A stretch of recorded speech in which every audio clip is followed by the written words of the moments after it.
So you're ready to take your poker game to the next level. Well, today we're going to unlock a much smarter, way more efficient path to getting better.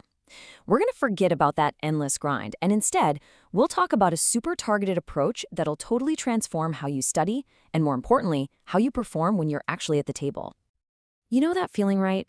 You're putting in the hours, you're watching all the training videos, you're playing thousands of hands, but your game just feels, well, flat, like you've hit a wall. It is one of the most common and most frustrating things in poker, and trust me, the fix might actually surprise you. And that really gets to the heart of it all.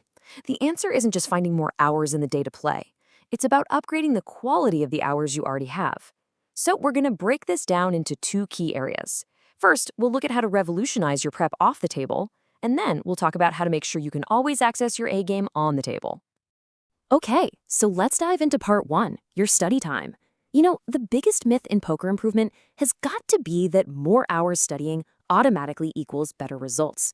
But the truth is, it's not about the clock. It's about how you make your brain work for you. Now, this slide breaks down a super important difference. See, passive study, like just watching a video, it gives you information. But active study, that's where you're discussing, running sims, writing stuff down. That's what actually builds the muscle memory in your brain for making sharp, real-time decisions. It's the difference between knowing the theory and actually being able to pull it off under pressure when the chips are down. And you know, one of the most powerful active study hacks uses this really cool psychological trick called the protege effect. Just the simple act of explaining a concept to someone else forces you to find the gaps in your own knowledge. You don't just learn it better, you truly master it. It's kind of amazing. And the best part is, you don't have to go it alone. Online communities are filled with players who are just as eager as you are to team up. But here's my favorite tip on this slide. Even if you can't find a partner, just pretend. Seriously, explaining a tough hand out loud to an imaginary student forces your brain to structure the logic and really lock in the lesson. It sounds a little weird, I know, but it totally works. This next one might sound kind of obvious, but it's actually critical for how your brain works.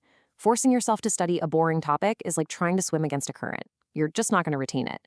But when you focus on what genuinely excites you, your brain gets a nice hit of dopamine, which primes it for deep learning. That's when those complex ideas start to click and just become second nature. And finally, for studying, just keep poker simmering on the back burner. Outside of your deep dive study sessions, this is about light, daily contact. Watching a quick stream or reading an interesting article keeps all that hard-won knowledge from fading away. It keeps everything sharp and ready to use when you need it. So, all that great study work, that builds the foundation for the second half of this whole equation. Performance. Because, let's be honest, having a killer strategy is totally useless if you can't execute it when it really counts. This is all about being able to tap into your A game every single time. All right, so there is one single mistake that holds back more recreational players than anything else. It absolutely sabotages win rates, it slows down learning, and it prevents so many players from ever reaching their true potential. And here it is, playing when you're tired. I know, it sounds way too simple, but it is the #1 profit killer, hands down. After a long day, your brain just isn't firing on all cylinders. And it's not just that you make more mistakes. You actually start drawing the wrong conclusions from your sessions because your analysis is all clouded. It's like a silent assassin for your bankroll. So the solution here is a pretty fundamental mental shift. You have to stop seeing poker as just some casual entertainment. You've got to start treating every single session like it's a real competition. Think about it. A casual player might scroll through their phone between hands, right? But a competitor is focused, they're present, and they're demanding their absolute best effort, from the first hand to the very last. And just like any athlete, you need a pre-game warm-up. This isn't just some empty ritual, it's a way to prime your brain for peak performance. Whether it's a little bit of exercise, some meditation, or just running a few drills, this routine is the trigger that tells your brain, okay, it's game time, let's compete. But let's be real for a second. Even with the most perfect preparation, mistakes are going to happen. It's just baked into the game of poker. Even the absolute best players in the world make errors. The thing that separates them isn't being perfect, it's how they respond to those inevitable slip-ups. And this slide right here just nails a solution: self-forgiveness.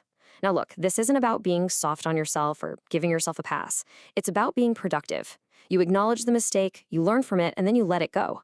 Beating yourself up just creates anxiety, which makes you play worse and learn less. It's this nasty negative feedback loop that will absolutely kill your progress.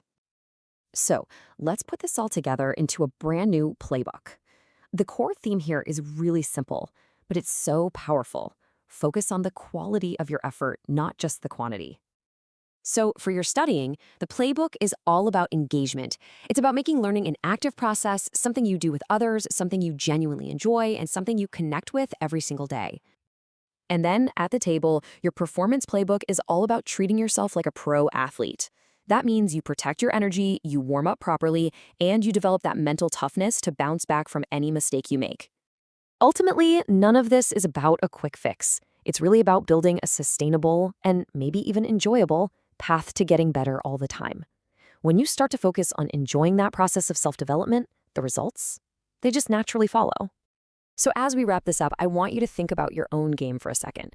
Out of everything we've covered today, from active studying to forgiving your own mistakes, what is the one single habit you can commit to changing starting right now? Start a live chat now to join one of our clubs or ask us any questions. Message at bluffingmonkeys24_7 on Telegram or visit bluffingmonkeys.com and start a live chat.